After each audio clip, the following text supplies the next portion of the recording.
My daughter's voice was calm, planning my death. I remember the way it cut through the hum of the house, through the small noises that once made home feel safe. The kettle hissed, toast burned, and the smell of it clung to the air like regret. I was 53 then, and I had grown used to the quiet of living alone. My daughter, Olivia, called less often, and when she did, it was rushed, rehearsed, polite. That morning, I only wanted to clear the messages. Instead, I found a whisper that shattered the years between us. "He'll never question it. Just make sure the signature matches." Her voice, measured, cold. I froze. My thumb hovered over the button, the pulse behind it too loud to trust. The voicemail light blinked again, red and urgent, like a heartbeat counting down. I replayed the message, again and again. Each repetition stripped away denial until all that remained was the sound of betrayal. The house didn't move, but everything in it felt rearranged. The mirror across the hallway caught my reflection, the lines deeper, the hair grayer, the eyes searching for something human in the shock. I reached for the phone cord, steadying myself, and pressed save. I whispered to no one. No police. Not yet. Because you don't run to strangers when the knife comes from your own blood. You stay still. You listen. You collect. That day, I started writing things down. Timestamps, dates, words that didn't belong in a daughter's mouth. Insurance, policy, expiry. I wrote them on the back of an envelope that had once held birthday cards. The pen tore through it. Every sound became suspicious. The creak of the floorboards, the hum of the refrigerator, it all echoed the recording. I turned off the lights and sat near the window, the phone locked away in the drawer like evidence. Hours later, I listened again, because I had to know I wasn't inventing this horror. Her tone didn't change. It never trembled. Whoever she spoke to was calm, deliberate, older. "Olivia," he said, my name somewhere between their words. "You'll have what you need once she's gone." Gone. The word didn't sound like death. It sounded like erasure. Outside, the wind pressed against the window, and I realized I hadn't breathed properly in minutes. My hands shook, the sound of static filling my ears. I made tea, not to drink, but to do something human. The cup rattled as I set it down. I thought of the small rituals that once held us together. Sunday dinners, the way she used to sing while washing dishes, the smell of lavender in her hair. How had that girl become this stranger? A vow formed quietly, as vows often do. I would find out how far this had gone. I would trace every word, every breath, every secret, until the truth had no place left to hide. I sat at the table and wrote one line beneath my notes. If she's planning my death, she's already buried her conscience. The mirror on the wall flickered in the dim light. My reflection looked back, not frightened, but awake. I played the message one last time before bed, memorizing the tone of it, the rhythm of the betrayal. My heartbeat slowed until it matched the ticking clock. Then, just as the recording ended, a second voicemail arrived. The phone beeped once. The voice began with my name. He said my name like a countdown. I replayed the voicemail in the dim blue light of morning. The recording hissed between breaths, a small machine keeping secrets no one should hear. I dragged the file into my old recorder, isolating the sound, watching the digital timestamp flicker like a pulse. Between Olivia's steady tone came a man's whisper, measured, certain. "Margaret. She won't see it coming."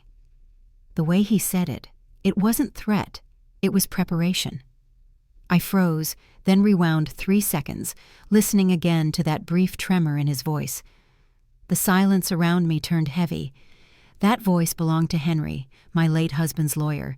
He'd been a fixture of every family signature, every policy renewal. Trusted, polished, too polite to imagine in conspiracy. Light from the monitor stretched across my face, and I caught the reflection of someone hollowed by disbelief. The glow made me look spectral, half in the world, half erased by the people I'd loved. I called Graham before dawn. He'd been a detective once, retired now, slower, but sharp as ever. When he answered, I heard his cautious breath before words. "Don't go to them yet," he said. "Collect, don't confront." I told him about the recording, about the names, the mention of insurance. His voice dropped lower. "Keep every piece. You'll need proof that breathes, not just suspicion." I wrote everything down, dates, phrases, every mention of money. Olivia had said it so easily. 200,000 should be enough. Enough for what? Enough for who? I'd raised her to tell the truth, not price it. The old clock on the shelf ticked louder than usual. Time felt like it was marking me, not minutes. I stared at the teacup beside the monitor, its rim stained with yesterday's tea. Still there, still unfinished. My hands trembled as I added her name beside Henry's in my notes. 2 names, 2 betrayals. I replayed the call once more, this time listening for something beneath the voices, a rhythm, a pause, a clue. I caught it. The faint shuffle of papers. Henry was reading something during their talk. Maybe a document, maybe my policy. The light on the monitor dimmed, but the glow stayed inside me, a harsh awareness that nothing in my life was untouched by deceit. I tried to calm my breathing. "What are they planning?" I whispered. The question stayed unanswered, suspended between fear and fury. By mid-morning, Graham arrived at the porch, his old notebook in hand. He scanned my scribbles, nodded once. "You'll need more than a multa recording," he said. "What do I need?" "Consistency. They'll lie. You'll prove you don't." We sat at the table while sunlight crept across the notes. He told me about evidence trails, digital footprints, the way liars forget time, but truth doesn't. I wrote down his advice. Keep the original recording safe, make a copy, and note every call that followed. I placed the recorder inside an envelope, sealed it with shaking fingers. The sound of paper tearing was sharper than I expected. The room felt smaller after that. At night, I checked my voicemail again, just in case. The blinking light pulsed like it had a heartbeat of its own. I pressed play. A new message. Static first, then Henry's voice. Measured, slow, and intimate, like someone adjusting a clock. "Margaret," he said again, "we're ready." Henry's number reappeared that night. Money never lies. It just hides better. That thought echoed as I pulled open the old drawer in my study.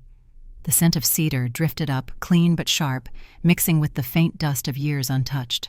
My late husband's ledgers sat beneath stacks of letters and forgotten photographs, heavy with numbers that had outlived love. The pages whispered in my hands, debts, deposits, small truths pretending to sleep. I turned to the most recent account from the Bank of Riverdale. The paper's texture caught on my fingertips like skin against bark. 4 lines, 4 transfers, $48,700, $51,200, $36,000, $62,000. The totals aligned too neatly to be chance, $197,900. It was the same figure my daughter's voice had mentioned on the recording. The discovery didn't bring shock this time. It brought silence, a silence that folded around me like insulation, thick and airless. I picked up my pen and began marking the transactions in red ink, connecting dates, looping names, searching for any trace of legitimacy. Each entry led back to Henry's firm, his handwriting buried deep in the fine print. It was his world of clauses and contingencies that had made me trust him. He'd managed our estate when my husband died, guided me through grief with phrases like sound investment and long-term protection. But now those words tasted like poison. I called Graham that afternoon. His line crackled faintly, as if the truth resisted transmission. "I found it," I said. "What exactly?" "Transfers, almost $200,000. My account to something called," I squinted at the form, "RDR Trust, reference 11B9. A long pause, then his voice turned clipped. "That trust doesn't exist under public record. Keep copies. Don't confront yet." Don't confront. That phrase again, patience disguised as mercy. By evening, I had scanned everything, labeling each page in pencil. Proof 1, Proof 2, Reference 11B9. The act steadied me. My breathing evened out, as if each label returned a fragment of control. I tried calling Olivia again. No answer. I texted once. "Please come home. We need to talk." The message remained unread. Hours passed. The quiet became unbearable. In her silence, I heard something crueler than words. It sounded like consent. I walked back to the study, shut off the lamp, and stared at the ledger resting open on the desk. My reflection hovered in the glass of the framed photograph beside it. Me, younger, standing between my husband and our daughter, our smiles locked forever in a moment that no longer existed. The warmth of that image used to comfort me. Tonight, it accused me. I pulled out a fresh envelope and wrote across it, "Living evidence." The ink bled slightly into the paper, like a wound refusing to close. I slid the statements inside, along with the ledger page marked in red. The edges scraped against each other like whispered warnings. My hands lingered on the key that locked the drawer, small and cold in my palm. The weight of it felt both sacred and useless. I turned it anyway, sealing the past in wood and metal. I whispered into the dark, "If they buried me in lies, I'll exhume the truth myself." Then I caught the faintest detail at the bottom of one statement, tiny, deliberate, almost invisible. A signature. It was mine, or at least it looked like it. The curves, the slant, the pressure, it was perfect. Too perfect. Her signature appeared where mine should have been. She forged me into a dead woman. Julia's hands trembled when she slid the document across the counter. The air inside her small notary office smelled of stale ink and something faintly metallic, like rusted truth. I unfolded the paper, expecting some administrative form, another layer of bureaucracy to cut through. But what stared back at me stopped everything. My name, my handwriting, my initials, and at the top, in bold letters, the words, "Certificate of Death." The ink tone was perfect, the same deep blue I'd used all my life, the brand my daughter once borrowed for her college essays. I traced the letters, each loop, each flourish, every imperfection that was mine. Whoever had forged it hadn't just copied my signature. They had studied it, loved it once, then weaponized it. Julia cleared her throat. "I wasn't supposed to show you this," she whispered, "but someone needed to." Her scent, a mix of old perfume and paper dust, made me dizzy. "Where did this come from?" I asked. "A courier dropped it off 3 days ago. It came through Henry's office." The name hit harder now, solid, undeniable. Henry, the lawyer who had drafted my husband's will, who had smiled through every condolence visit. I held the paper tighter, the texture rough against my fingers, grounding me in disbelief. "Julia," I said softly, "look at the signature." She leaned closer, eyes narrowing. That's your hand." "It isn't," her voice faltered. "If this ever goes formal, I'll testify. But you didn't get it from me." I nodded. "You'll stay safe." When I stepped outside, the cool air felt foreign. The world kept moving. Cars honked, people laughed, but I felt detached, like a ghost walking through my own unfinished life. The paper burned against my palm, the scent of ink clinging to my skin. Henry's motive had finally surfaced. It wasn't just greed, it was ownership. If I was legally dead, he could assume control of everything, the estate, the accounts, even the trust fund that still held my husband's name. And Olivia, my daughter, she'd been the bridge. Whether coerced or convinced, I didn't yet know. I sat on a bench outside the courthouse and stared at the document again. A notary seal glimmered faintly near the corner, a reference code stamped in red, entry C47R.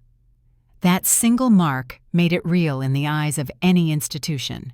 My erasure had been notarized. I whispered to myself, if they've written my death, I'll rewrite it. The vow anchored me. I wouldn't vanish into paper. Later, I met Graham at the cafe by the river. He arrived with his usual quiet precision, trench coat still damp from the drizzle. "What did you find?" he asked. I slid the paper across the table, his jaw locked. "They've crossed a line." "Henry did," I said, "but Olivia helped him." He hesitated. "You're sure?" "I'm sure of the ink," I answered. He leaned back, eyes on the document. "If this circulates, the bank will act fast. We have hours, maybe less." The scent of coffee mixed with the memory of that notary's office, making my stomach twist. I folded the paper back into my coat. "How far would they go?" I asked quietly. "As far as you let them." We sat in silence for a moment, the ticking wall clock slicing through the noise around us. Every second felt like another piece of me disappearing from the record. When I returned home, the answering machine light blinked again. I didn't play it. I didn't need to. Some messages arrive long before they're spoken. I opened my drawer and placed the forged certificate beside the ledger of transfers. Proof was building its own heartbeat, one document at a time. Then my phone buzzed, a message from the bank, short and merciless. "Account activity suspended pending verification of estate status." The bank froze my account within the hour. They made me a ghost on paper. The banker's face drained of color the moment he read my account number, the glow of the computer screen reflected in his glasses, a cold halo that made him look both guilty and afraid. I watched his throat tighten before he spoke. "I don't understand this," he muttered. "The system, it marks you deceased." For a moment, I didn't respond. My body went still, as if the word itself had frozen my blood. Deceased. I'd heard it spoken once before, in the forged document Julia showed me. Now it was official, entered into a bank system that could undo a life with a single keystroke. The room felt colder than it should have. The air conditioning hummed softly, indifferent to panic. I could feel the temperature fall along my skin, that slow crawl of disbelief turning physical. "I'm right here," I said finally. Michael, the banker, looked at me with the tentative care reserved for people claiming the impossible. He glanced around the branch as if witnesses might explain me away. "I believe you," he whispered, "but the file doesn't." I slid the notarized copy from my purse, the proof Julia had risked her job to give me. The paper was warm from my hand, but still carried the faint chill of betrayal. He took it gently, eyes scanning the seal, the signature, the death declaration written in perfect cursive. "This is the document that got through," he said, voice low, "and it's already been processed for internal verification." "How much?" I asked. He hesitated. $89,400 withdrawn over 2 transactions, both authorized by your executor. I didn't need to hear the name. I knew it before he said it. Henry. The chill deepened. I reached for the edge of the counter to steady myself. "I need a full fraud report filed immediately," I said. My voice sounded foreign, colder, sharper. He nodded. "We'll need a copy of your identification, the notary record, and a written statement. I'll make sure this is flagged for audit." He started typing, fingers moving fast.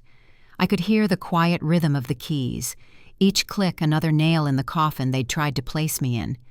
While he worked, I noticed the small safe behind him, its steel door slightly ajar.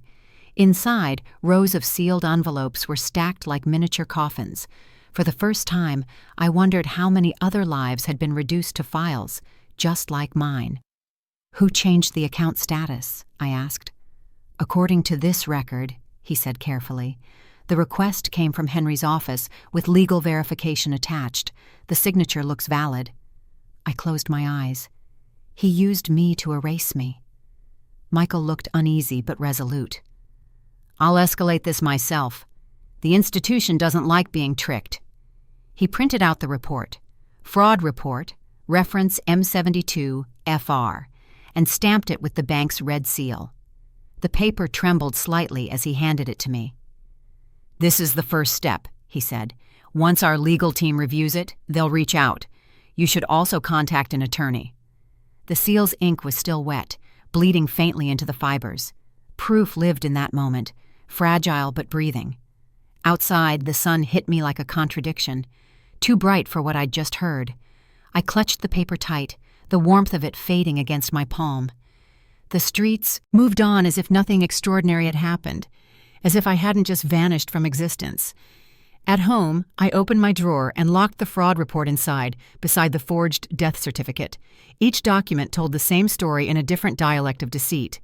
Then I took out an old letter opener, silver, engraved, a gift from my husband years ago, and used it to slit open a fresh envelope. Inside was a bank notice. I expected routine words, some apology, maybe reassurance.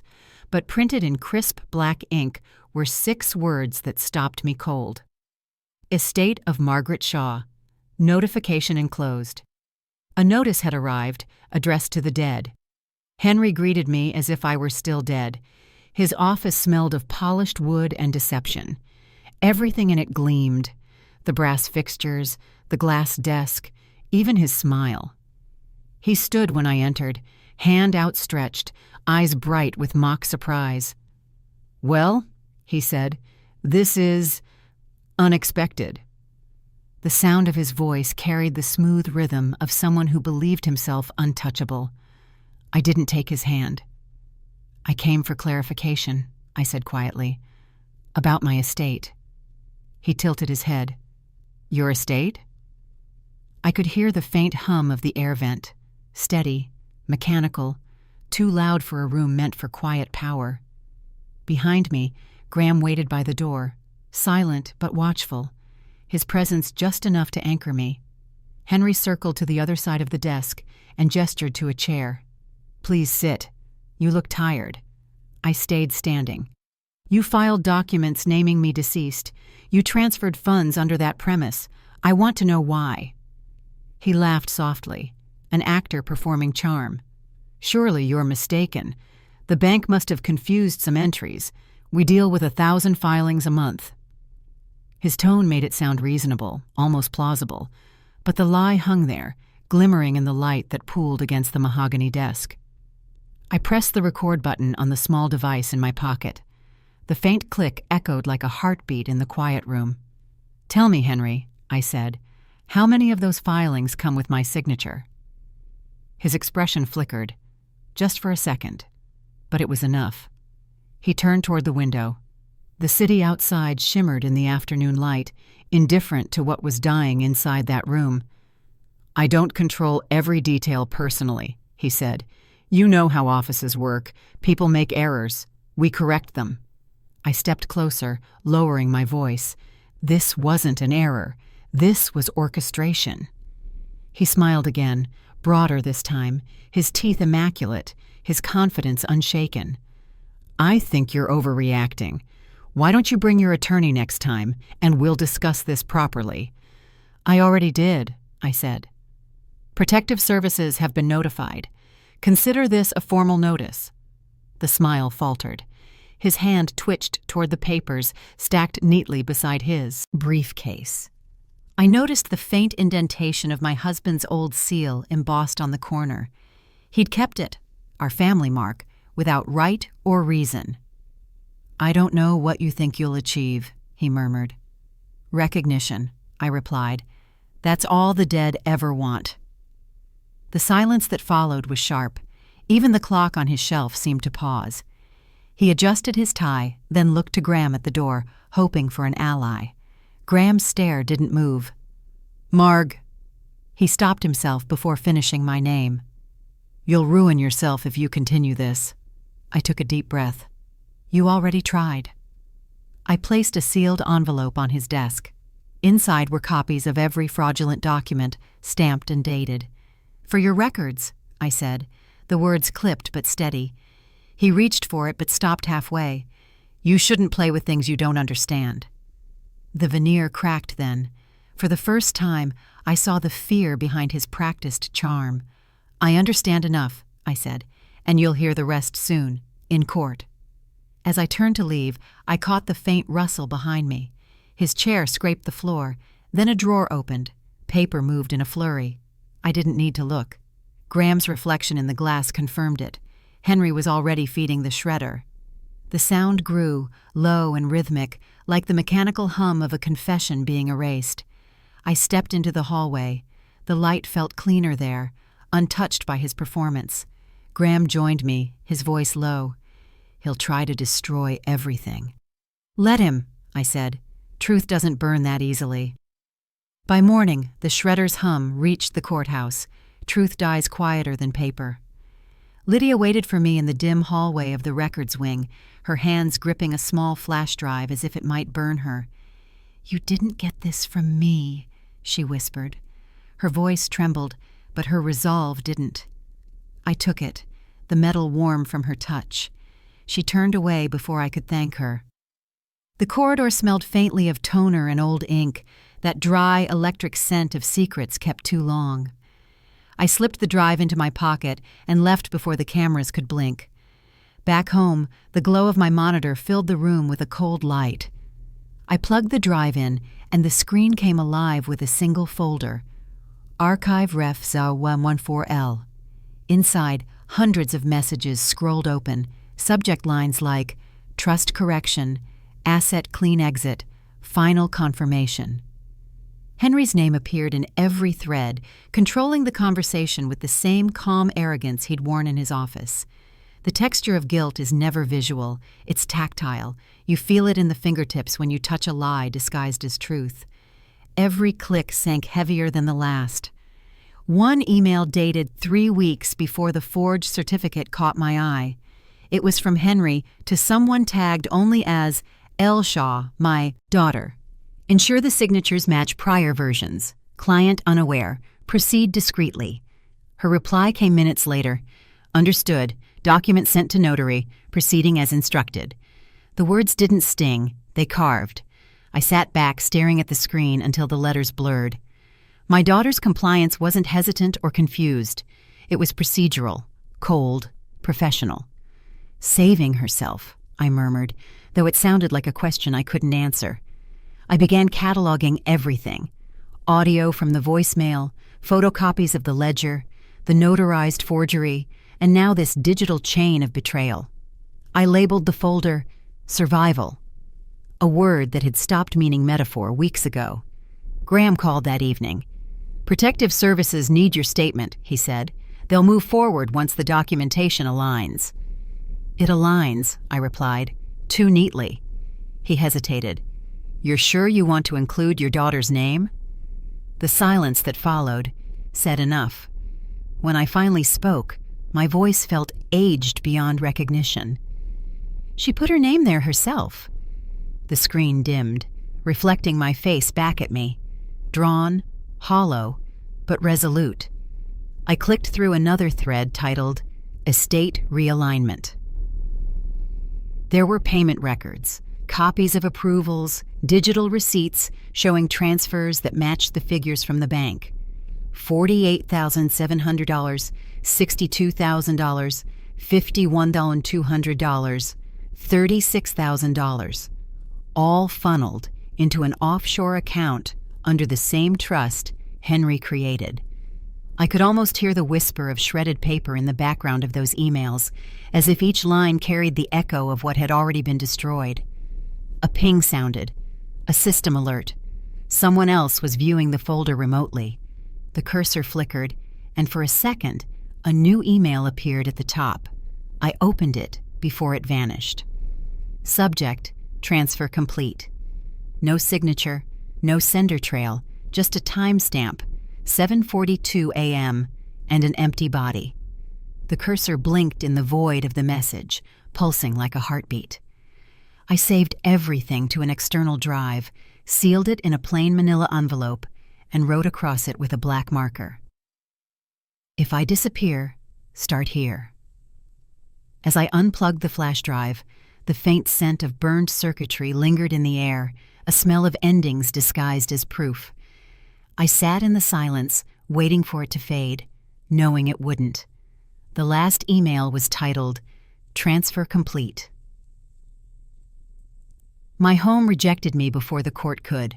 The paper was taped to the front door, curling at the edges, its bold black letters screaming louder than any voice could. Eviction order. executed by court authorization. Sheriff Nolan stood beside me, hat in hand, guilt written across his weathered face. "I'm sorry," he said softly. "I have to do this." The morning light hit the page and made it glow, a cruel imitation of hope. My name had been crossed out, replaced with the phrase, "Deceased estate." The system had spoken. The lie had now become law. I stared at the signature line, the official stamp pressed deep into the paper fibers, proof of my own erasure. Behind me, the movers began their quiet procession, boxes carried like caskets, furniture wrapped in white plastic. The sound of tape being pulled from the roll cut through the air like an unkind truth. "This is theft dressed in protocol," I whispered. Nolan shifted uncomfortably. "It's not personal. Orders from the higher office. Henry filed the paperwork himself." Of course he had. I stepped past the threshold and felt the sunlight hit my face. Bright, sterile, and empty. My house looked smaller from the outside, stripped of warmth, like a body after the spirit leaves. The windows reflected nothing but sky. One of the men carried out the mirror from the hallway, the same one that had hung there since before my husband died. For a brief moment, I saw myself in it, but the reflection seemed older, hollow, untethered. "Careful with that," I said, but the warning came too late. The frame knocked against the door, and a hairline crack spread through the glass like lightning. The movers didn't notice. To them, it was just another object. Inside, the rooms echoed with the sounds of absence, empty drawers sliding shut, hinges creaking under final strain. I walked through each space, touching walls that once held laughter, doors that once opened to warmth. My voice felt foreign as I spoke. "I built this house. I kept it alive." Nolan glanced toward me. "If there's anything you want to take, I want my name back," I cut in. He looked away. "That's not something I can give." I folded the eviction order and slipped it into my bag. The seal still smelled faintly of ink, the scent sharp, bureaucratic, final.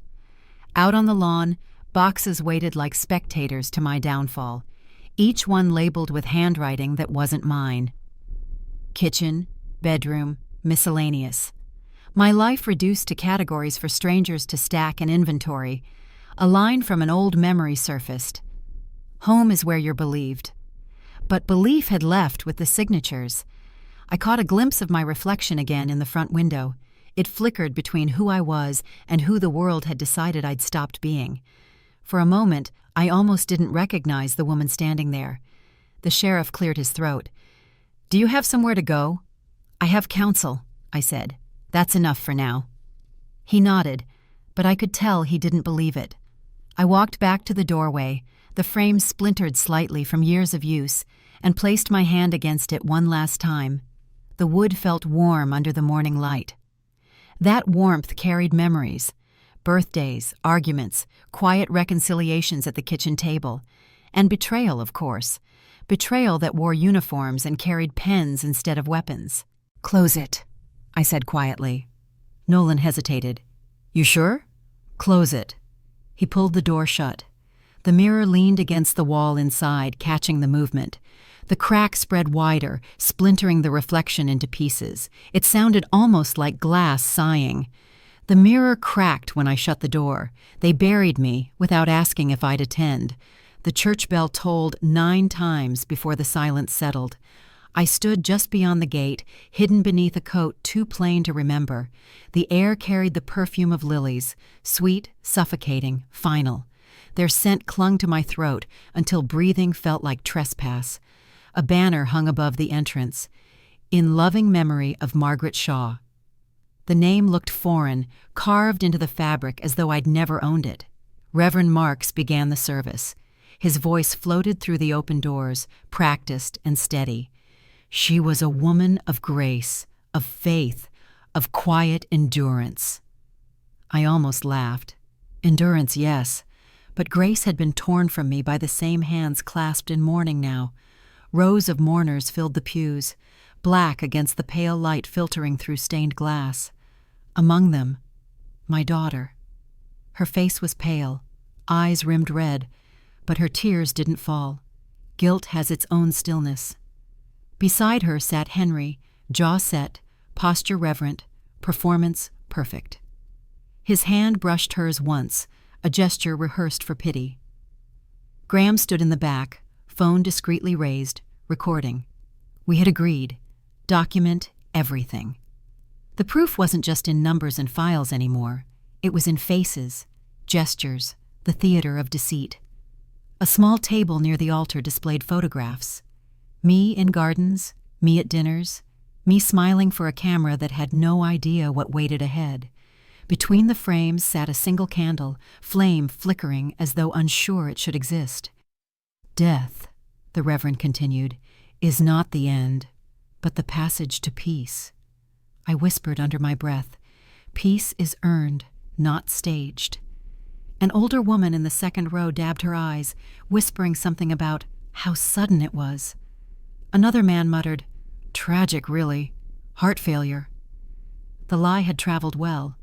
The newspaper clipping crumpled in my pocket, its headline still visible through the fold. Local benefactor remembered. Donations to Henry Shaw Foundation encouraged. My supposed death had become their fundraiser. I turned slightly as a breeze passed through the churchyard, carrying the faint scent of candle wax mixed with lilies. The same scent that had filled my home before they sealed it away. Scents have memories even when people don't. Graham moved closer. We've got enough, he murmured. Names, footage, timestamps. Let's go before... But I couldn't move yet. My daughter rose to speak. She was the kindest soul I knew, she began, her voice trembling. She taught me that truth always wins, no matter how late it arrives. For a moment, I believed her. Then I saw her glance at Henry, a glance too brief, too practiced. Her words were penance, offered not to me, but to her own reflection later. When the hymn began, the crowd stood. I stayed rooted in the shadow, invisible but present.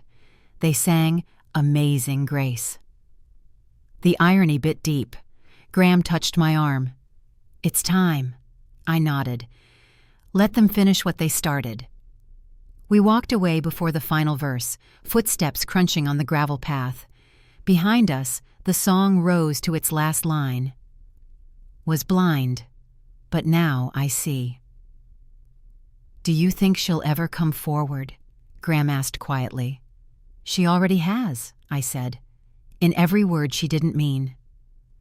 The church doors opened then, and people began to spill out, faces wet with sympathy, hands clutching programs printed with my picture.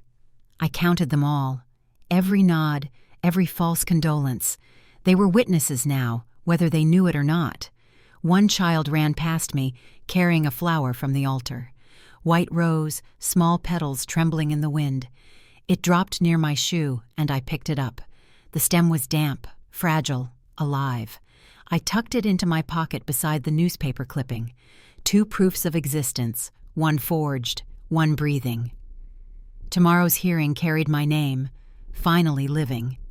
They thought they'd silenced me with paperwork, but silence folds easily under truth. The courthouse smelled of dust and ink, the kind that clings to walls where judgment has lingered too long. Clerk Davis motioned for me to step forward, her fingers hovering above a stack of freshly sealed documents. We've reinstated the file, she said. You're officially living again. The sentence hung in the air like a fragile truce. I ran my thumb across the top page, the texture of embossed paper, thick and ridged, divine under the skin. My name shimmered faintly under the court seal. Margaret Shaw, active record. 2 words, simple, factual, alive. For months, every proof of my existence had been reduced to rumors and fragments. A false death certificate, forged financials, a will rewritten without a pulse. But this single stamp, was salvation in ink. Henry's counsel arrived late, briefcase snapping open like a threat. Our position, he said, is that your client exhibits delusional tendencies. There's no verifiable evidence she's who she claims. Davis didn't flinch. The registry confirms her signature, Medical records and bank entries. Dates match. Witnesses corroborate. He smirked. Paper can be forged. So can virtue, I said. He turned, startled, as I slid a new folder across the table. Inside was what we'd waited weeks to reveal, a notarized transcript from Henry's digital archives, labeled Legal Reference 12A347. Proof of the falsified trust, time-stamped and authenticated. Protective Services validated this, I continued. The metadata aligns with your client's correspondence. Every file he destroyed, we recovered in triplicate. The color drained from his face. For the first time, the rhythm of this place, the stamping, the typing, the murmuring, felt like music. My proof now carried weight in every corner of the institution that had once erased me. Davis lifted her gavel slightly, tapping it once against the counter. Filed and entered into record, effective immediately. The sound was sharp, clean, final. Outside, people had gathered. Small crowd, whispers coiling through the hallway. A woman in a navy coat leaned to another and murmured, "That's her, the one who came back." The rumor traveled faster than the ruling. Graham stood near the staircase, phone tucked discreetly away. "Congratulations," he said. "It's official." I nodded. "Official isn't enough. Public has to see it." He frowned. "You're ready for that?" "I was buried alive," I said quietly. "What's left to fear?" Down the hall, the echo of the gavel still rang in my ears, blending with the faint shuffle of shoes and the soft hiss of printers. The courthouse light caught on the polished floor, scattering reflections in all directions, alive, fractured, moving. One of the clerks approached with an envelope marked "Court Copy." "Keep this safe," she said. "I've lost enough already," I replied, slipping it into my coat. As we stepped outside, the afternoon air felt heavier, almost metallic. The courthouse steps seemed steeper than I remembered, as if gravity itself resisted the idea of resurrection. A journalist waited near the gate, notebook ready. "Is it true?" she asked. "You were declared dead last winter?" "Yes," I said. "And yet here I am." Her pen froze mid-stroke. "Do you think justice will hold?" "It has to," I answered. "Too many people live half-buried." Graham looked toward the notice board near the door. A fresh posting was being pinned up by a court officer. The headline read, "Public hearing scheduled, Shaw versus Shaw Estate." The official notice fluttered slightly in the wind, paper trembling against the wooden frame.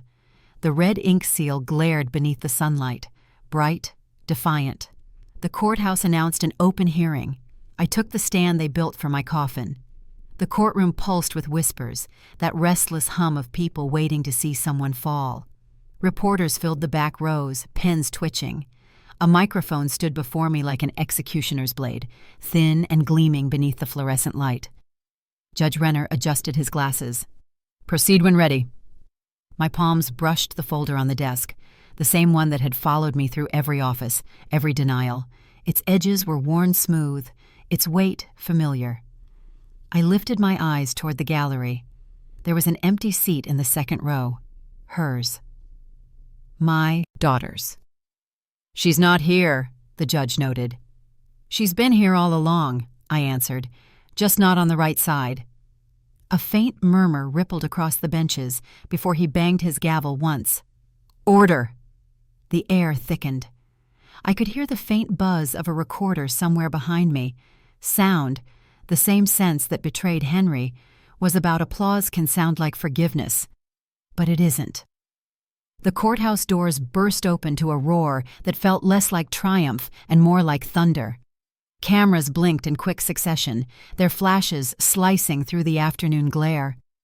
I raised my hand to shield my face, the light burning across my eyelids. For a moment, I was back in that first morning of loss. Papers unsigned, trust undone, sunlight still pretending to be gentle. The crowd moved as one body, curious, divided, loud. Half celebrated the verdict, half just wanted a story.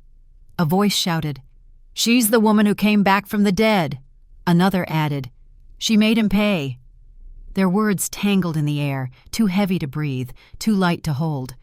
Jane, the reporter, pushed through the swarm, her camera crew in tow. "Tell me," she asked softly, "how does it feel to finally be heard?" I stared at the lens. "It's not about being heard," I said. "It's about being believed." She nodded, almost reverently.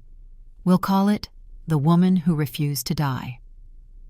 Her cameraman adjusted the focus.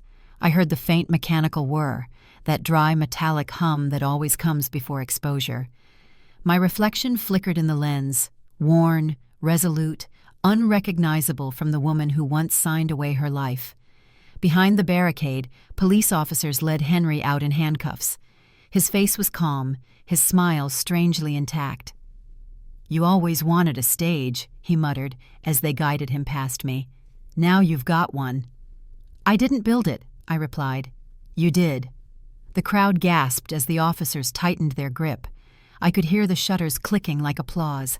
Justice had finally dressed itself in daylight, but mercy stood somewhere in the shade.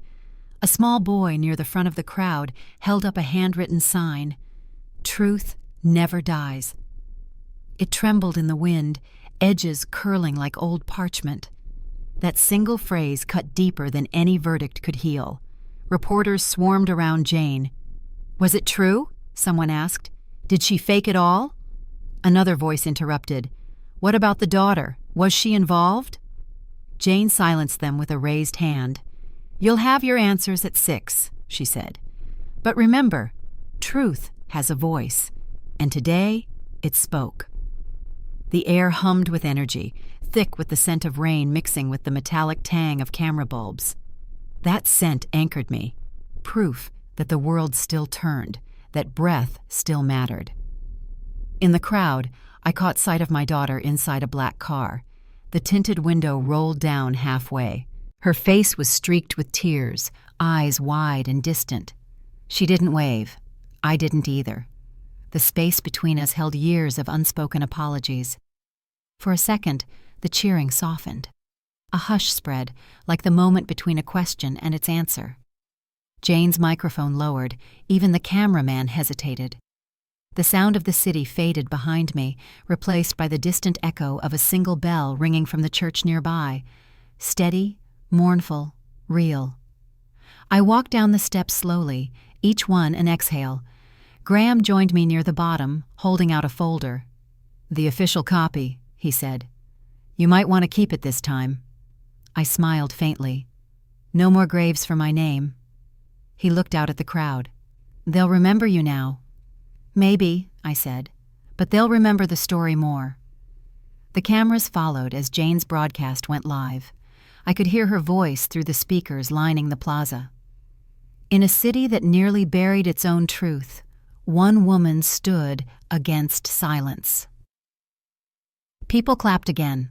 Some for me, some for the spectacle. It didn't matter which, because for once, justice wasn't whispered. It was televised. The light hit my face once more, bright, relentless. I let it. I didn't flinch. And as the segment ended, the final line rolled across the broadcast screen, her voice steady, measured, definitive. The broadcast ended with her name, not mine. Her handwriting broke more than silence. The envelope lay on my doorstep at dawn, plain, unmarked, familiar in a way that made my pulse hesitate. The paper inside was folded twice, careful but trembling. I unfolded it slowly, afraid that the words might collapse under their own weight. "Mother, I was scared." The ink had bled through, faint halos spreading from each letter as if regret had soaked the page overnight. She wrote about the months that followed my disappearance, how Henry had cornered her with fear, money, and promises. She described the meetings, the rehearsed statements, the silence she was told to maintain. "I thought it would protect us," she wrote. "But I see now, it only buried you deeper." The scent rose before the meaning settled. Lavender, soft and precise. It was the same perfume she wore as a child when she'd climb into my lap after storms, pressing her cheek against mine until the world quieted. That same scent lingered here, years later, as apology and evidence both. I sat at the kitchen table, the candle burning low beside me. Its flame flickered, steady then wavering, as though it too listened. The letter wasn't long, barely 2 pages, but it carried the weight of an unspoken lifetime. She wrote about blackmail, about a transfer of $4,200, about documents she'd been forced to sign. Each confession came wrapped in guilt, each sentence a fragile attempt at absolution. "I never meant for you to hear it that way," she ended. The words blurred, for a moment, before the candle's heat pulled me back. I traced the ink stain near the margin, my fingertip catching on the slight ridge where the paper had absorbed too much sorrow. Outside, the world had begun to wake. Distant cars, a barking dog, a newspaper thudding against a porch. Yet inside, time refused to move. The air was heavy with the sweetness of lavender and smoke. Forgiveness didn't come. Not yet. Maybe it never would. But understanding arrived, quiet and uninvited, settling across the room like morning light after rain. She had been manipulated. So had I. But fear doesn't justify cruelty. It only explains it. I folded the letter along its original creases, aligning each edge perfectly, as though the act could contain what it revealed. Then I slipped it into the evidence box, the same one that held the fraud reports, the court notices, the transcript that had once resurrected me. Between the documents and my daughter's words, there was now a thread that joined 2 betrayals into one fragile truth. We were both survivors of the same man, even if we hadn't known it. The candle's wax ran in small rivers down its side, pooling into a hardened ring. I stared at it, at the way fire can both destroy and purify, depending on what it touches. Graham had told me earlier that justice was never about revenge. It was about closure. But closure, I realized, wasn't a verdict or a signature. It was this moment, a letter read, a wound acknowledged, a silence broken. I pressed the letter flat beneath the weight of the candle holder, sealing it in stillness. The air shifted. The flame steadied. The candle flickered once, then steadied. Justice demands receipts, not tears. The letter from Riverdale Bank arrived with a wax seal, deep crimson pressed into order. For a moment, I just stared at it, proof that the world, at last, had decided to speak my name in ink instead of rumor. When I broke it open, the papers inside felt thick, almost defiant, as though they carried the weight of every false signature that had tried to bury me. Restitution totaled $198,000, precisely the sum they'd stolen. The number sat there like a confession, bold and undeniable. The auditor's letter followed, typed but trembling at the edges. "We extend our apologies for the oversight and confirm full reinstatement of assets under your rightful ownership." Oversight. They called it that. I called it a theft of identity, a slow suffocation of truth. I traced the embossed seal on the folder with my thumb. The paper's texture was rougher than it looked, like skin that had survived a burn. It grounded me, pulled me back from bitterness. Proof, finally, wasn't something I had to beg for. It was delivered, sealed, and signed. Graham stood by the window, arms crossed. "You could sue for more," he said quietly. "I could," I answered, "but I won't." He frowned. "Why not? You earned justice." "I did, but I don't need revenge disguised as interest." He nodded slowly, understanding without agreeing. His reflection in the glass caught the rising sun, pale light edging his outline. For the first time, the day didn't feel heavy. I opened the ledger that had once been my burden, a record of every lie, every withdrawal, every name that had conspired to erase me. 4 entries now stood complete, 1 for theft, 1 for loss, 1 for truth, and 1 for return. 4 chapters of proof, 1 story of survival. In the margin, I wrote a single line: "Justice restored, not purchased." The bank courier waited at the door for my signature. His eyes flicked nervously toward the folder in my hands. I signed my name, steady, deliberate, alive. He thanked me, turned to leave, and I caught my reflection in the brass door handle. It was faint, distorted, but mine. I kept half the restitution untouched, not out of restraint, but remembrance. Money could repair damage on paper, not in the heart. Some balances weren't meant to be evened.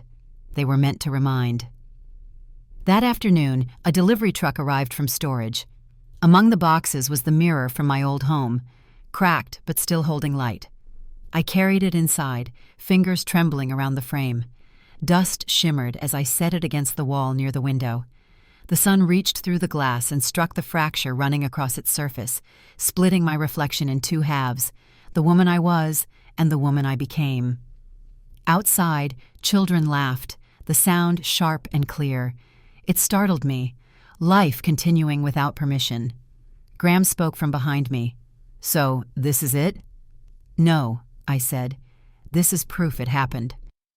He smiled faintly. "You're stronger than they knew." Maybe. Or maybe I just refused to disappear. I placed the bank's folder on the windowsill beside the mirror. Its seal caught the sunlight and glowed faintly. An emblem, not of wealth, but of restoration. The ledger was closed, but the world outside kept turning. And somewhere in that rhythm, justice had found a heartbeat again. Tomorrow, I'd face the house again. The door remembered me before I touched it. The key turned with a sound older than the wood itself, a quiet click that seemed to exhale every year between leaving and returning. The scent of dust and varnish filled the air, the kind of stillness that settles only in rooms long waiting for forgiveness. Sunlight cut through the window panes in soft stripes, laying a pattern across the floor like memory trying to take form. Inside, the silence was patient. My steps echoed softly against the hallway walls. The light caught the dust, and for a fleeting second, it looked like the house was breathing again. The living room stood nearly as I had left it, curtains drawn, furniture covered in pale sheets, corners where laughter once lived. My hand brushed the mantel, tracing the faint groove where a picture frame had stood for 20 years. I didn't need to see it. I could feel it, the imprint of family once unbroken. By the staircase, the mirror waited. Its crack ran diagonally across the glass, splitting reflection from reflection. When I faced it, I didn't see the fracture first. I saw the survival that lived beneath it. One half showed what time had taken, the other, what time had returned. I whispered, "You held what I couldn't." A small beam of light bent across the room and landed on the mirror's edge. It scattered into a faint glow on the wall, soft and deliberate. The house, in its own way, was forgiving me. The faint sound of a car door closing pulled me from thought. Reverend Mark stood outside, hat in hand. I opened the door before he could knock. "I wasn't sure you'd really come back," he said gently. "I wasn't sure either." He stepped inside, eyes moving slowly over the place as though it were scripture. "Faith isn't belief," he said, voice low. "It's endurance." I smiled, not in agreement, but in understanding. "Then I suppose I've had faith all along." He nodded, leaving me with that quiet truth as he stepped back toward the porch. His shadow lingered on the threshold for a moment before disappearing into daylight. The house felt lighter. I walked toward the study, the last room I hadn't touched since the trial. The drawer at the desk still stuck halfway, as it always had. With a gentle pull, it opened. Inside were remnants of the old world, an unmailed letter, a broken pen, 2 folded receipts from the year everything changed. I unfolded the letter and placed my daughter's confession beside it. Paper meeting paper, 2 truths resting together at last. I locked the drawer again, the key cold between my fingers. In the silence that followed, I could almost hear her laugh, the way it used to echo down the hallway when she ran barefoot through the house, chasing the morning sun. That memory didn't wound anymore. It simply existed, whole and untouchable. The stakes had never been about wealth or revenge. They were about being seen, being remembered, being real. I had been all three, and it was enough. Outside, the wind shifted the curtains, and the room brightened for a moment. The light stretched, steady and unbroken, falling across my open hands. The light fell, unbroken, across my hands. I'm not who they buried. I'm who survived. The courthouse steps gleamed under the late morning sun, each stone warm, each breath deliberate. The crowd waited, their cameras blinking like impatient eyes. Microphones lined the railing, cold, metallic mouths ready to consume my words.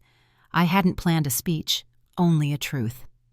I unfolded the paper in my hand, the press statement that had been rewritten, reviewed, approved, then rewritten again.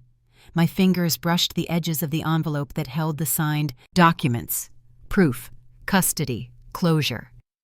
The faint murmur of the reporters dimmed when I raised my head. "Justice isn't revival," I began, voice steady but raw. "It's repair." A hush fell. Even the air seemed to listen. Months ago, I would have trembled. Now the tremor lived in them instead. The lawyers, the officials, the ones who once called me gone. Their silence was its own confession. I caught my reflection in one of the courthouse windows. The glass bent the image slightly, but the eyes staring back were alive, awake, not haunted, human. The mirror, at last, had stopped showing the wound. It showed the continuation. A reporter called out, "Do you forgive them?" I hesitated. "Forgiveness isn't a gift," I said quietly. "It's a boundary. And I've built mine." Their pens moved furiously, capturing the sound of release. Behind the cameras, I saw my daughter, parted from the crowd, her face unreadable. She didn't wave. Neither did I. But something passed between us, soft as wind, a fragile truce made without words. Graham stood near the column, hands folded, watching with quiet pride. He didn't speak. He didn't need to. Some victories are meant to be witnessed, not claimed. The clerk from the Attorney General's office stepped forward. "Are you ready to hand it over?" he asked. I nodded. The envelope, its seal unbroken, felt heavier than it should have. Inside was the full record, the ledger totals, the settlement order, the certified reversal dated 3 days ago. My fingerprints marked the edges, my name, the proof line. When I passed it to him, something loosened in my chest. The sound of the microphones caught it, the faint release of air, almost like relief. "This record," I said, "doesn't bring back the years stolen, but it marks that they were mine." Another pause, longer this time. The crowd didn't cheer. They simply stood, quiet, absorbing. Perhaps that was the truest applause. Understanding without noise. A woman near the front whispered to her son, "That's her, the woman who refused to die." Her words lingered, not as flattery, but as recognition. The light shifted, falling across the courthouse seal behind me, glinting off the microphone's surface. For the first time in months, I felt time move forward, unburdened, unmeasured.